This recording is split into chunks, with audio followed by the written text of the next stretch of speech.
everyone, and welcome back to Sawyer Studios, and this is Questions in Catholicism. The question today is, what's the deal about aliens? I feel like there is a weird, I don't know if I'd say stigma, but there's something weird about, the Christian community when it comes to aliens, because sometimes people think that, oh, well, if aliens end up existing, then Christianity is false. And there's a couple arguments or discussion points that people use to get to that point, but I just want to sort of dive into what if aliens are real, what would happen, how would that affect the Christian faith, how we view God, and should it? So let's get right into it. First off, some, arguments that Christians use that don't really make sense. Aliens are not in the Bible, and therefore they aren't real. Well, there's a lot of things that aren't in the Bible that are very much real, such as computers and laptops and microphones. There's a lot of stuff. Second is where would they have been created? If they're extraterrestrial, they will have been creatures that were created not on Earth. And there's sort of two categories in which we can go down this route of what type of creatures, what type of creatures are these? If we go off of a purely evolutionary standpoint, maybe it's a planet similar to Earth, and they've evolved from organisms into just these beings. More likely than not, if that is the scenario, then they are not any threat.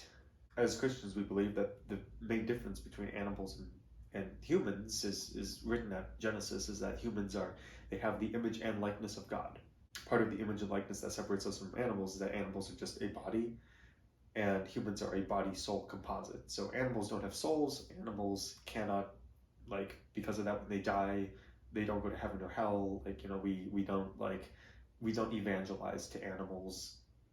If they did have a soul, then we would evangelize to animals, because then we'd need to save their soul, but they don't, so there we go. The other thing that humans have is the likeness to God, which is part of that creational being. As humans, we yearn to create things, to make things, whether it's through cooking or infrastructure or architecture or legacy, or kingdoms or whatever it is. We want to create stuff. That's part of our innate, interest in being like God. Along with that comes just things like human curiosity, which isn't necessarily, that's not a trait from God, because God can't be curious if he's all-knowing. But because God is all-knowing, and we yearn for knowledge, and we aren't all-knowing, we have that sometimes a vice of curiosity. That curiosity pushes us to explore outside of what we already know. So space exploration is part of that innate human will to be curious. And if there are animals that don't have souls, that do not have the image and likeness of God, they're just through evolution have evolved on a planet, through, even if it's millions of years, you don't have to worry about them coming to find us. We would find them if that's the case. If they found us, there's no, a giraffe is never going to want to seek what's in space. I don't even know if they know. I don't even think they know what space is, and they wouldn't even have the capabilities of making technological advances towards that. I know people are animals are smart. It's yes, animals are smart, but the tools that they use are extremely primitive. What we have done, what humans have cultivated through the past centuries. If animals if they have the potential to be as smart as people, they're really behind. They're really behind the curve. So humans, way farther technologically advanced in that sense, in just how we work in our minds, and just us being part of the likeness of God. So if there are just animals out there in space, which you could call aliens, then yeah, no, we have nothing to worry about, because they're not going to find us. NASA will find them.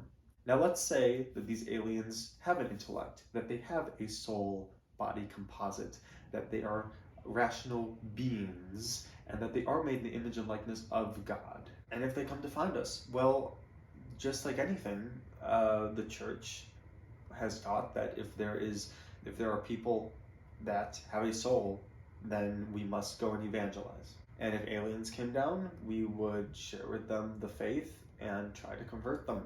A similar analogy could be used from the perspective of the Europeans, is that when they were going out and exploring the New World, the Americas, they didn't know what was out here. And what they found were people that had very similar resemblance to them. I remember we talked about the image and likeness of God. So these aliens, if they come to Earth, they're not going to look like these weird beings. Like, they will have some semblance to us, because the creations that God makes with soul body composites will have an image and a likeness of Him, and therefore have an image and likeness of us. So we get to the New World, we see these people who are humans, but like didn't know there were going to be people here, image and likeness of the explorers. And what did they want to do? What did they yearn to do? They yearned to convert them, and they wouldn't have tried to convert them unless they recognized these people have a soul.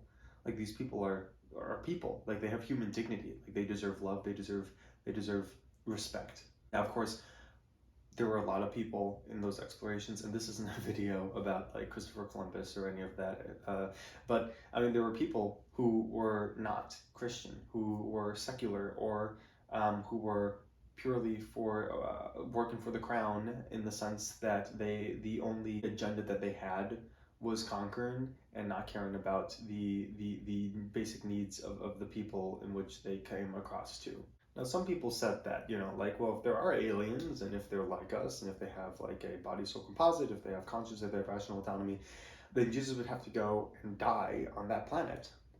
Well, no, Jesus would not have to. I mean, Jesus came and died on this planet, and if they come in contact with us, I mean, God would have known that eventually they will come in contact with us. I mean, think about it this way.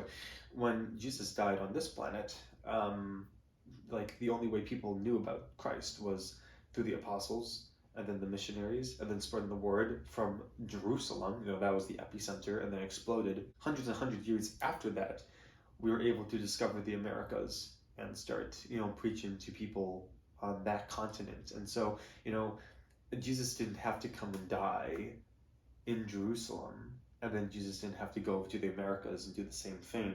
Like, the message got there eventually, even though it took hundreds of years to get there.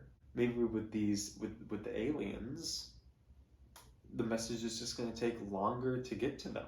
So there is not a crux of Jesus needing to come down to save them in the same way they did here, or really at all. Like this might be, if there are intelligent life forms out there, this might be the Earth might be the epicenter of the faith, and also of the ultimate sacrifice.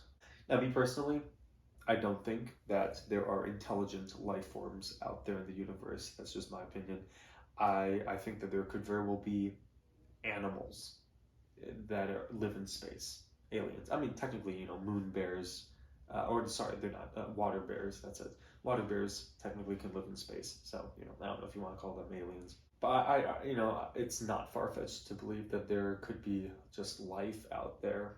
Whether or not it's intelligent life is a whole other thing, but if we do find intelligent life, that does not disprove Christianity. It just merely means that we need to share the good word to them as well. Hope this video was interesting. Hope it was thought-provoking. Thank you so much for watching this video. Like, comment, subscribe, and comment any other questions you have for Catholicism. I'll make a video on that in a future week. This is Nathan Sawyer from Sawyer Studios. See you all in the next one. God bless.